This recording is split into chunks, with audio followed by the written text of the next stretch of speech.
Okay, the poem Checking Out My History, written by John Agard. John Agard is a little bit like the Romantics in the sense that he is both rebellious and critical in his writing. And he uses his poems quite often to make political and powerful statements about the ways of the world, specifically the structures that exist within our world. And he's writing mainly about kind of racial prejudice and colonial prejudice. So he's writing to criticize powerful institutions. Specifically in this poem, he is criticizing the education system, which comes from a Eurocentric perspective when we talk about the British education system or the European education system in terms of European power and European impacts on the world. The history that is taught in these Eurocentric education systems presents white Europe as a dominant group that, in order to become powerful, take resources and land. And that's where the history stops. It's in order to become powerful, they take resources and land without talking about or discussing, one, the problems with that, the immorality of that, and two, the rich history that has therefore erased and silenced. And then as a result of that, how people who are not white European are then reflected through history, and whether that is accurate or whether that is a Eurocentric perspective. And John Agard rightly points out that a lot of education is still Eurocentric, presenting white Europe in a positive light and ignoring and erasing history that is not proud to be part of that colonial history. So the second thing we're talking about really, the second system is colonialism. Now, colonialism is the act of making colonies. Now, a colony is where you travel to another land, essentially. So that could be a big piece of land, or it could be part of your own country. So, for example, England traveling north, even though it's not the country, I suppose, part of their own land. England traveling north and taking the north bit by bit, taking Scotland to become part of the United Kingdom. That was an act of colonisation. That was an act of colonialism. And the issue with colonialism is that even now, today, that subject is taught very much in relation to British or white European power, and how that gave power and how it was necessary for power.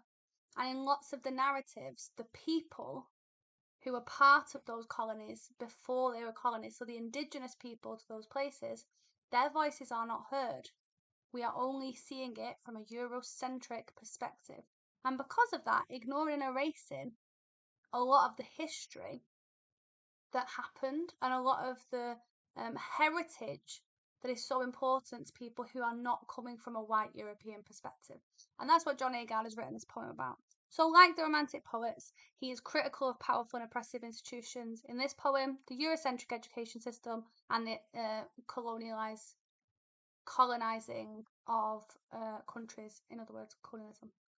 He is also writing about the individual, about humans. He wants the liberation and power to be given to all humans. He does not believe anyone should be oppressed by an education system, oppressed by a set of values that do not reflect them, oppressed by a history that does not include them. That's why this poem is called Checking Out Me History, My Own, as opposed to the Eurocentric one that you're given. And he sees these systems as groups, as powerful groups that are bricked together over time with stories and rhymes and plentiful histories that build and build and build this view of history that is not correct. It is only a Eurocentric perspective. And so John Agard instead, like the Romantic poets, want to disrupt that history, wants to disrupt that system. Okay? But unlike the Romantic poets, he's writing about Britain's colonial past and how this impacts the present, and therefore the racism that exists in the present. And unlike the Romantic poets, we think, well, what is the purpose of this then?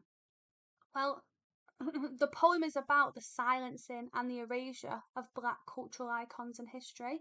So he's writing this poem to disrupt that history and instead to empower and empower people to reclaim that history, and by proxy to reclaim those Black identities and that Black heritage.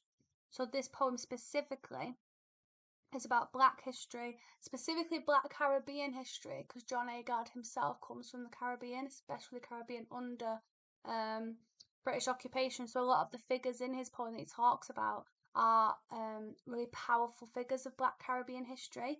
But really, this poem, on a wider perspective, could be understood by anyone thinking about rebelling against colonial institutions or rebelling against prejudiced institutions. Okay, so even though he has that specific lens, it can be read from a wider lens. And as we read this poem, we're going to look at how, unlike Ozymandias, for example, this is a poem about human power. It's quite similar to the poem Tissue in that way, where he uses light in the poem to talk about the real power of humans.